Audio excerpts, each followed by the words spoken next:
Today we are going to discuss about the projectile motion. A projectile motion, suppose a particle is freely suspended in air, then it is a combination of vertical and horizontal motion.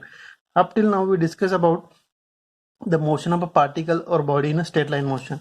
So let us say a particle is suspended in a free in air, then the particle will be travel to the combination of vertical and horizontal motion, and the path traced by that body or the particle is called as a trajectory. So this is a trajectory, and this path is always parabolic. So let us say a particle or body is freely suspended in air with velocity as u and the inclination as alpha. Okay, so u is inclined with respect to x as alpha, so it can be resolved into two perpendicular component as u cos alpha and vertical as u sin alpha. So it's a y and this x-axis. Okay, and it will, when a, suppose point a is a point of projection and point b is a point of landing. So particle is suspended or it is projected free in air, then it will travel with the velocity u from point A. It will travel a path and it will land at point P. Okay, so let us say the point C is where it will reach to the maximum height from the ground. So let us say this is a ground. So there are some terms related with the in the projectile motion as velocity of projection, that is u, that is the velocity with which the particle is suspended in air. Then second is angle of projection. So angle of projection, that is here we consider as a alpha for the particle with velocity u and at angle alpha will projected. So then third is a trajectory. So trajectory, that means the path traced by the particle during it is in motion. The next is a horizontal range. So horizontal range, here horizontal range, that means the distance between from point A to the point B. So this is a horizontal range. The next, time of flight. So time of flight is total time it is in motion, that is from point A to the point B, that is called as a time of flight. So we'll derive some equations, that is, let us say for vertical motion, the vertical motion of that particle is u sin alpha, that is component of your velocity.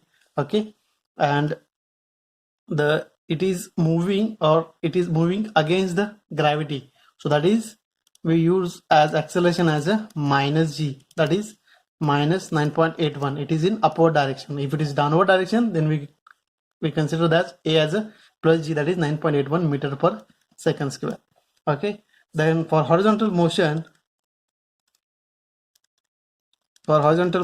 it is a having uniform velocity, so that is u cos alpha. So that is uniform velocity from point A to the point B, it is having uniform velocity. So let us derive the equation to find out the maximum height, that is for the maximum height. So for maximum height, so to reach the maximum height, that is at point C, its initial velocity, here the initial velocity is 0. Okay, sorry, its initial velocity is u sin alpha. It is projected, we consider here vertical movement. Its vertical movement is u sin alpha with initial velocity u sin alpha. Then its final velocity when it will reach at point C, that is at maximum height, the velocity will be 0. Then its acceleration, so it is a vertical moment, that's why we consider as a minus g. So we will use the first equation, that is one of the equation from the three kinematic equation as v square is equal to u square plus 2as. So final velocity is 0, initial velocity is u sin alpha bracket square minus 2gh. Here yes we consider as h as a maximum height. Therefore from this we can get the maximum height as u square sin square alpha divided by 2g. That is expression for the maximum height. So next we will find out the time required to maximum height. Okay, so here the time required, we will calculate the time required for the to reach the maximum height. Okay, that is we will, for that first we will use this equation as first equation, v is equal to u plus at. So here initial velocity, final velocity is 0, initial velocity u sin alpha minus acceleration as g into t. So time t is equal to u sin alpha divided by g. Let us say that equation as equation number 1. So time required to reach the maximum height is t is equal to u sin alpha upon g. So to get the total time of flight, we will find out as from the equation for vertical motion, s is equal to ut minus ut plus half at square. So here yes, that is vertical motion, so we will use as a y, then u, that is initial velocity u sin alpha, multiply by the time, minus we consider acceleration because upward motion, half g into t. T is your t square. So here at the end of flight, that is we require to find out the total time of flight. So at the end of flight, here y will be 0, u sin alpha multiply by the time, we will use this time as t, that is t minus half into gt square.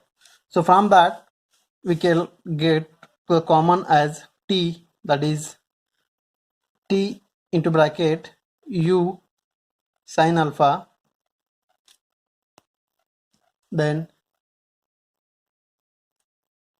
minus half into g into t.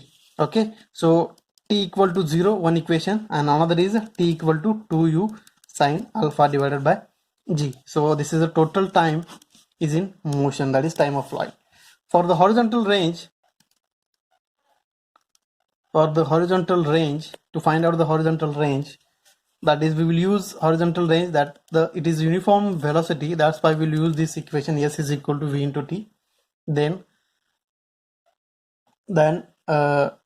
s is here we consider as a horizontal range as r, that is total distance from point A to B. Then v as a velocity u cos alpha, that is horizontal component, multiplied by the time t is we put this. So from that r is equal to u cos alpha into t is 2u sin alpha divided by g. So from that you can get this as r is equal to u square sin 2 sin alpha cos alpha, that is sin 2 alpha divided by g, that is range. Okay, so for the maximum range, the sin 2 alpha must be 1. So maximum range will be u square upon g, and for that sin 2 alpha is equal to 1. So from there we can get the for which value of alpha it will reach the maximum range. We will find out as sin 2 alpha is equal to 1, that is 2 alpha is equal to 90, so alpha is equal to 45. Okay, so this is the projectile motion. From next lecture we will discuss about the problems on that.